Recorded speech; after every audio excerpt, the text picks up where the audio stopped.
Hello friends, welcome to my channel. Maybe welcome back to my channel if you're one of the 7 subscribers that were already here. It's been a while since I have made a video and I couldn't be more excited to be back. I had to take a break for my mental health while I was navigating a very stressful situation for like the first half of this year. I am finally in a place where I am feeling very happy again, and I'm actually recording this video in my new flat in the UK, where I am living with my child and my partner. And we're just so happy to be here. It's very new. In fact, there's no furniture in here. I am sitting on the floor right now. And I've got my laptop here in front of me. I have some notes here, so I'm gonna be like looking down. I am really excited. I do have a video planned where I'm gonna do like differences between US living and UK living that I'm excited about. That's not this video. I actually have so many video ideas right now that it's a little overwhelming, and I'm like manifesting a real salary this year so I can hire an editor and make all the content I want and have the help I need to get it made. So, you know, if you want to support that journey, you can go to my Patreon, Honestly Rosie. The link will be down below. We actually have had this really great summer mental health series where we've done live streams and discussed various topics within mental health. We did a live stream on anxiety. We did one on becoming disabled and the journey of that, and just kind of like things you come across, which I think is going to become a series because there was so much to talk about. And we have one more coming up next week about postpartum health, mental health, and it's just been such a enriching and wonderful time that I definitely am going to create another series for the autumn. So definitely join the Patreon if you want to join that and get on those discussions. It's a very small, lovely community. Everyone's very respectful of one another. It's a very safe space to talk about mental health. And you don't have to go to those live streams if you don't want to and you just want to support me. So, you know, click the link. Do it. Now that I've said hello and I have shamelessly begged you for your money, please give me your money. I think we can start. Oh my gosh. My email just blinged in my ears. I have headphones. Okay, you know, just to address the elephant in the room, this is not my hair. This is a wig.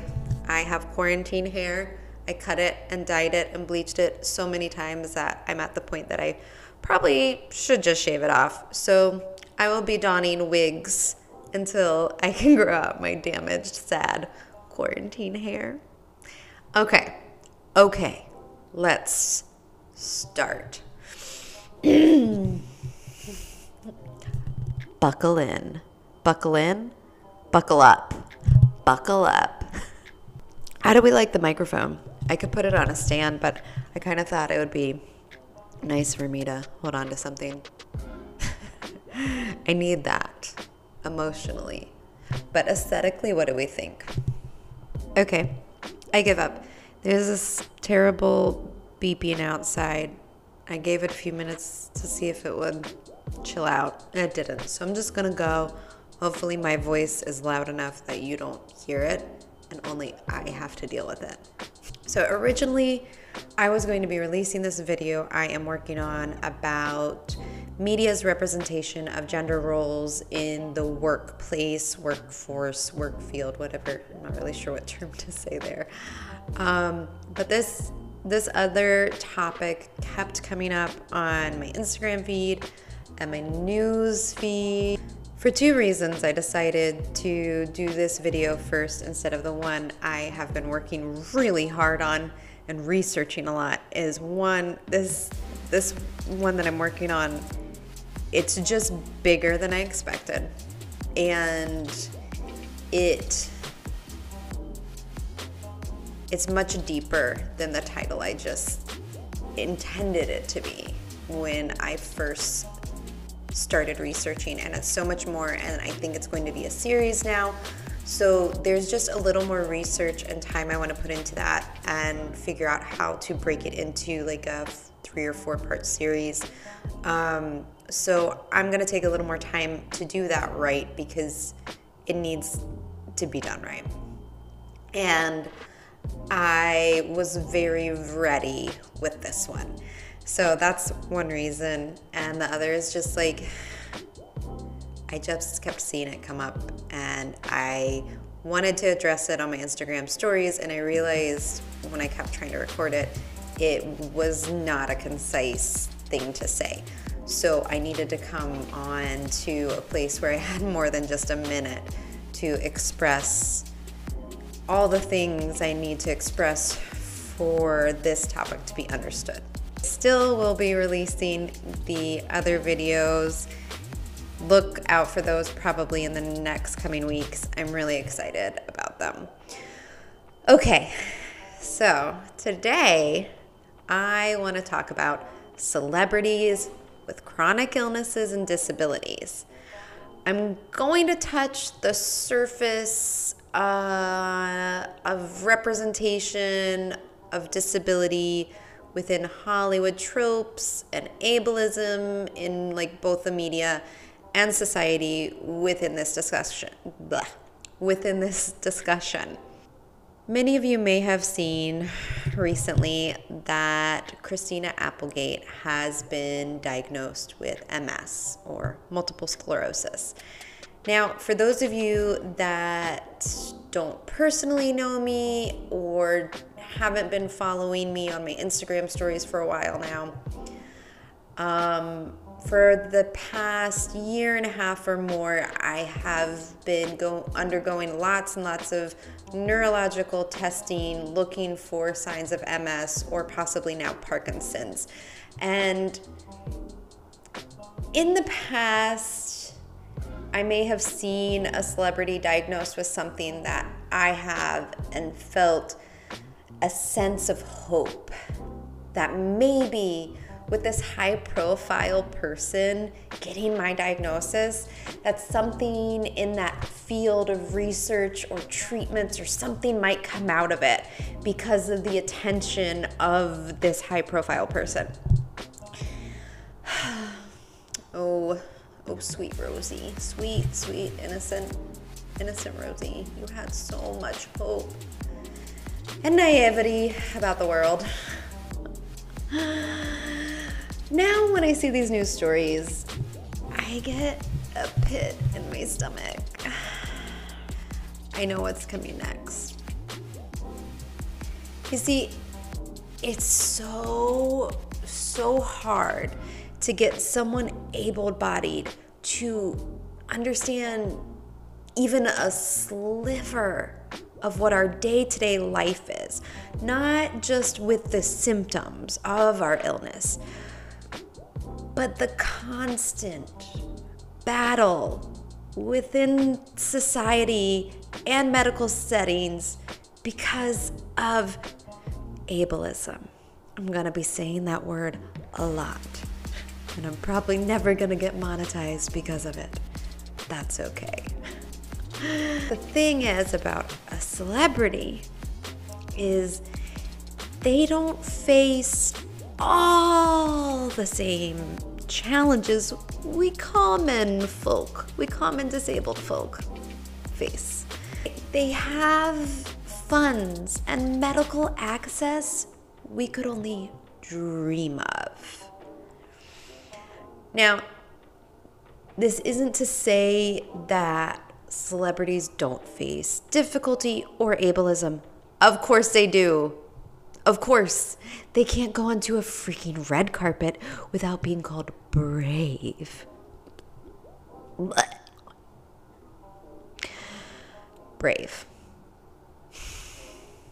Let's talk about that for a minute. What is bravery? Well, I decided to look up a few definitions. And it's not that the word doesn't fit, it's that it shouldn't fit. So here's a couple definitions that I wanted to highlight. On vocabulary.com, bravery is the admirable quality of being able to confront frightening things. Okay. Merriam-Webster says the quality or state of having or showing mental or moral strength to face danger, fear, or difficulty. And then if you just look up brave, what it is to be brave, not bravery. Oxford Learner's Dictionary says, ready to face and endure danger or pain, showing courage.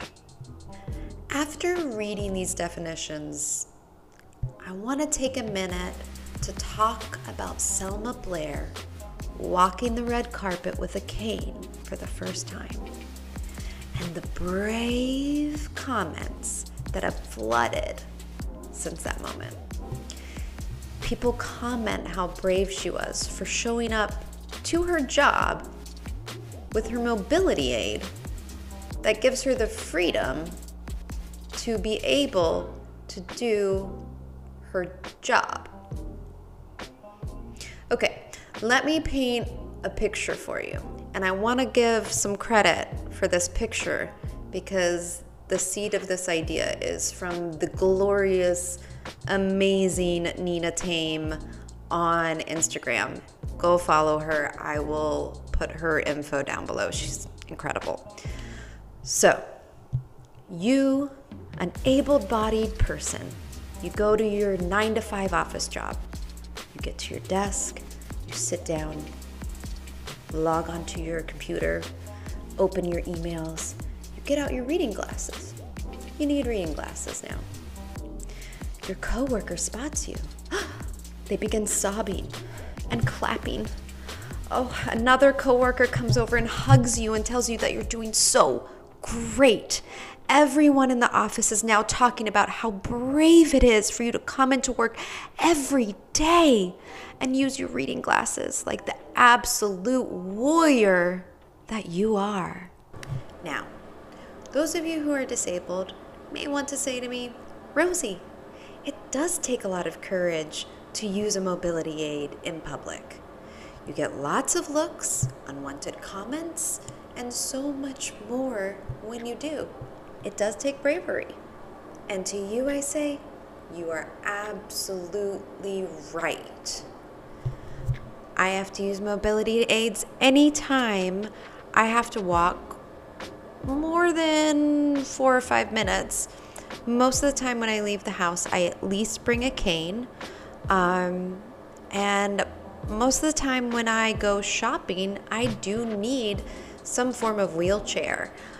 This is due to the fact that I can black out and faint due to my POTS. I also have balance and vertigo issues, which can mean I run into things a lot, I fall a lot, and also because of my Ehlers-Danlos syndrome, when I do fall a lot or bump into things on accident because of my balance and vertigo, I can dislocate joints very easily. So it's very dangerous for me to walk a lot. And even without all those issues, I have chronic fatigue syndrome, or ME, whichever you'd like to go by. And that means that when I exert myself, like normal people do, that doesn't feel like exertion to normal folks.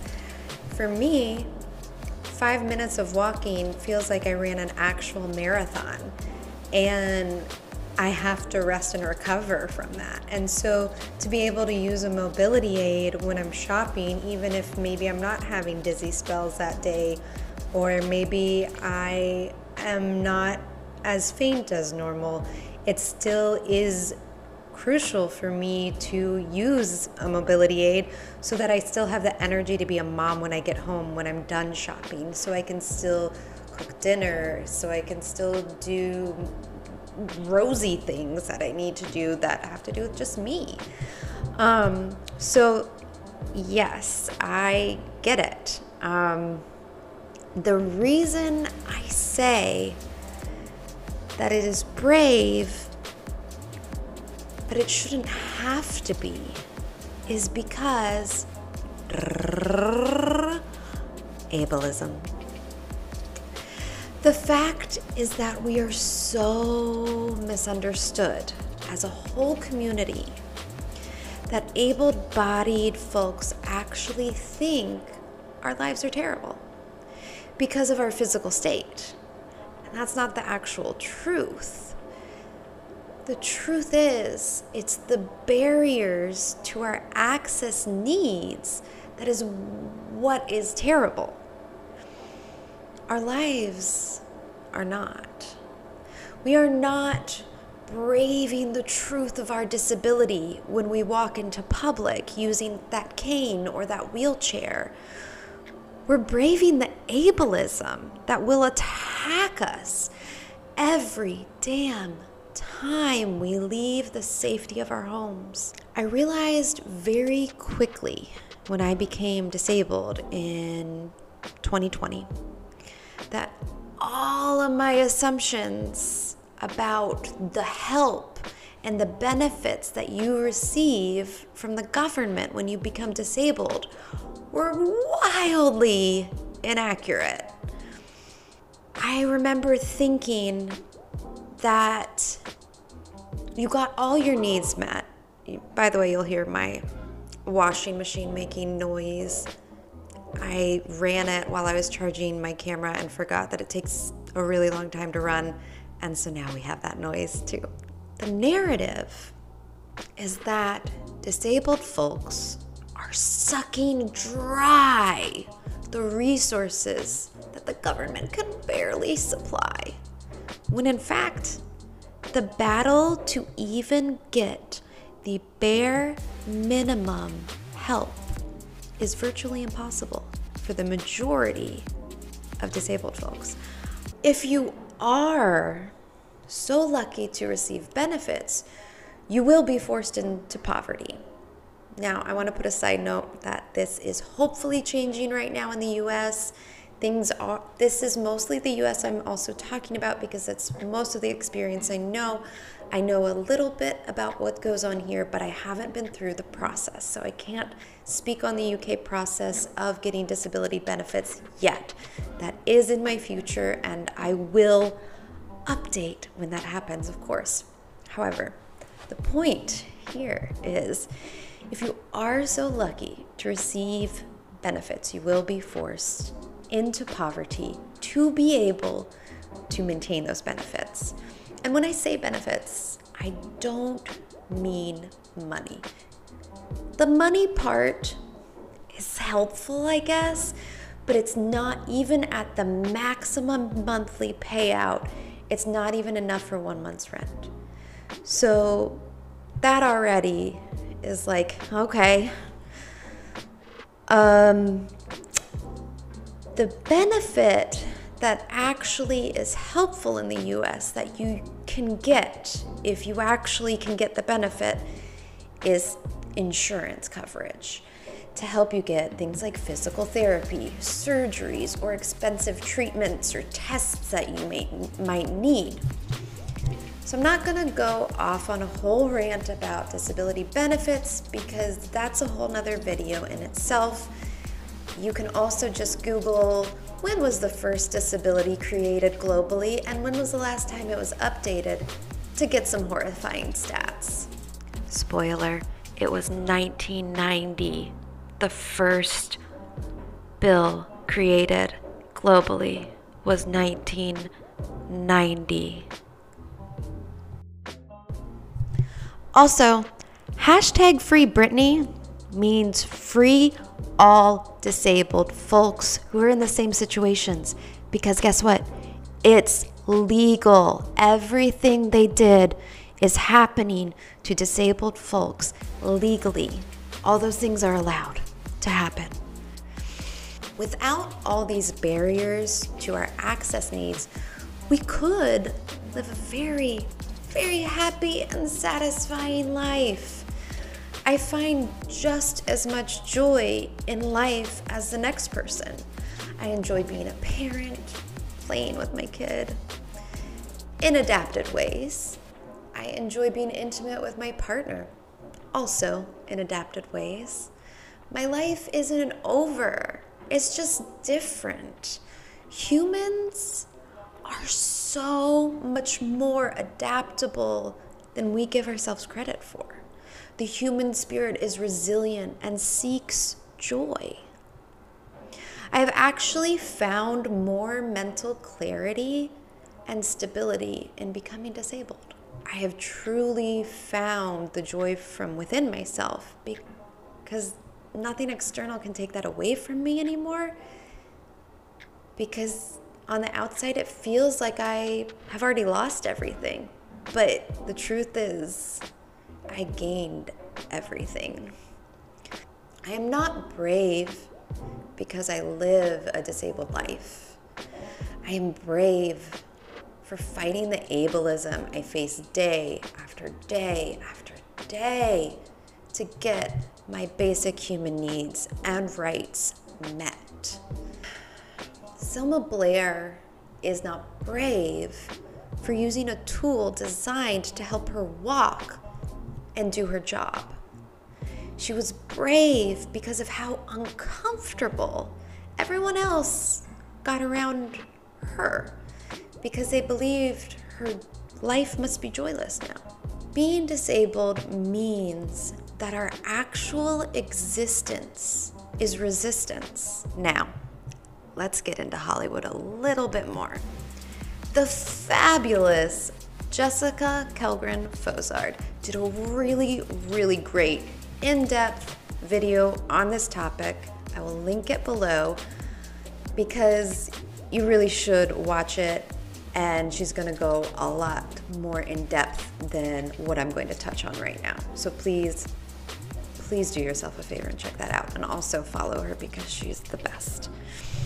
To further perpetuate this narrative that existing as a disabled person makes us brave, we really only have two disabled tropes that we see play out in film and TV.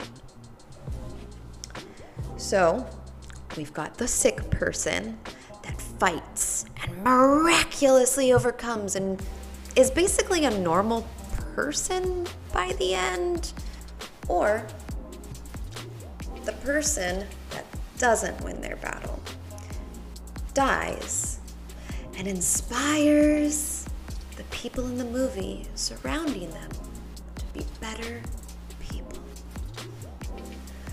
Both of these storylines are basically story devices to amplify the able-bodied person, either in the movie/show.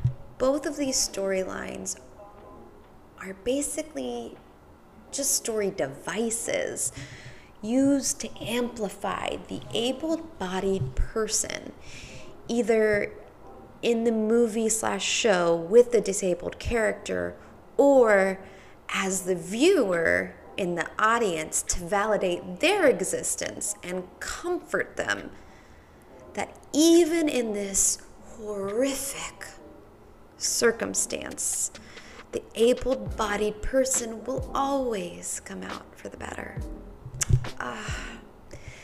Inspiration porn, Oscar bait. I've always kind of hated these movies, even before I was disabled.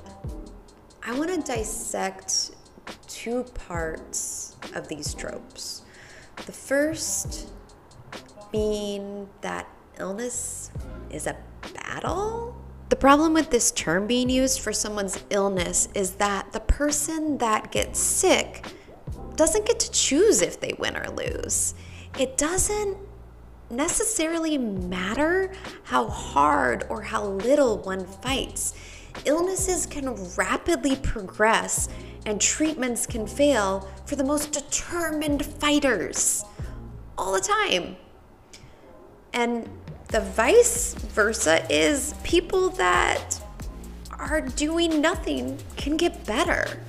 I'm not saying that treatments don't extend life or that you can just ignore things, because the outcome is same regardless. What I'm saying is that if Betty has been diagnosed with ovarian cancer, at the same time that Lisa has also been diagnosed with ovarian cancer, and they both did all the same treatments and fought equally as hard, Betty could be fine, whereas Lisa might not be. Does that mean that Lisa was a bad fighter? Does that make it Lisa's fault that she didn't win her battle?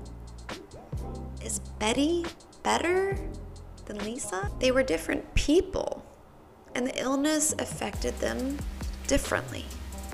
Disability is not monolithic.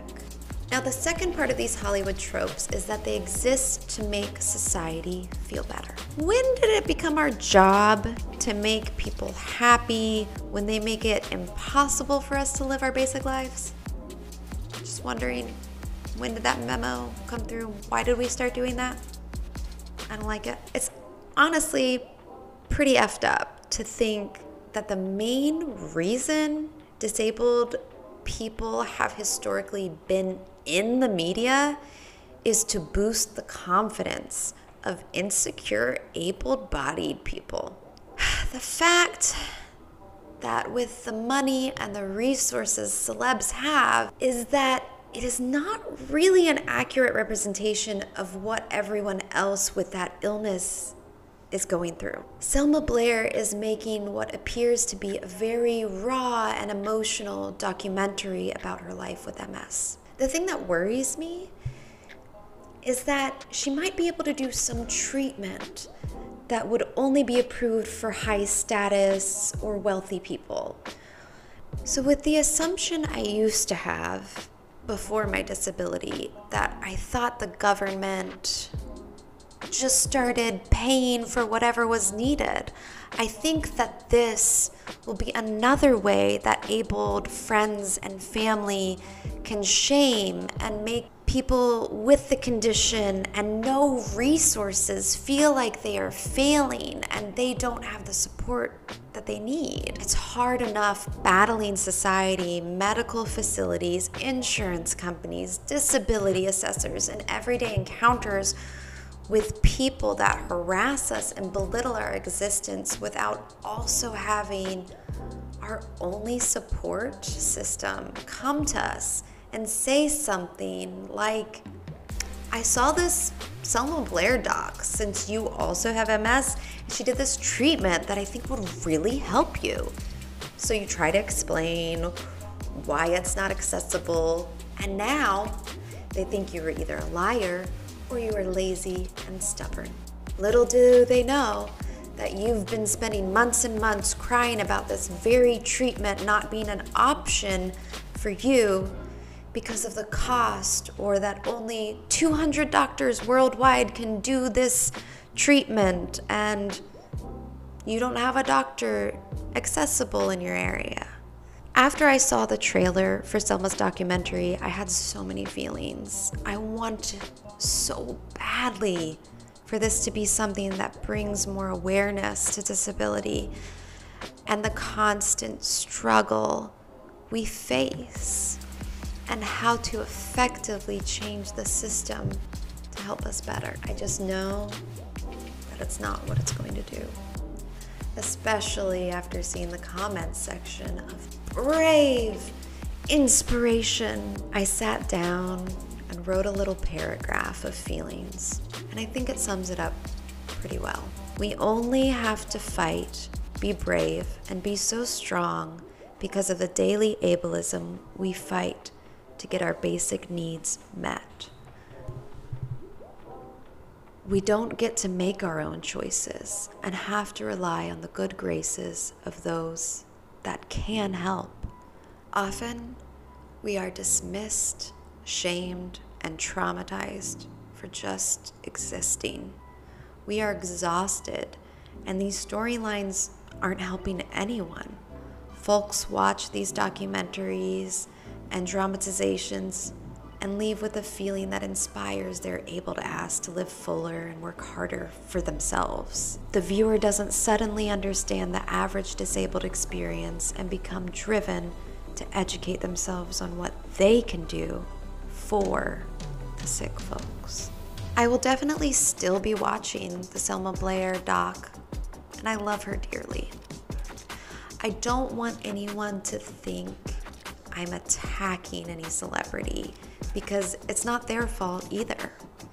They are fighting the same ableism in very different spaces. We can only fix this problem with first systemic changes with disability and access needs being met. We need to see disabled folks having jobs in positions of power in politics, business, marketing, and Hollywood, and so much more. We need more examples of disabled lives, as we are as varied as the rest of the human race. Luca was a fantastic example of a disabled character that wasn't a typical trope. They just existed in their space with their disability as a coincidence, not a story device. We need to see more incidental disabled characters just living their lives within the narrative of the entire story. Until these things happen, all we can do is to continue to educate and stop the spread of misinformation every chance we get.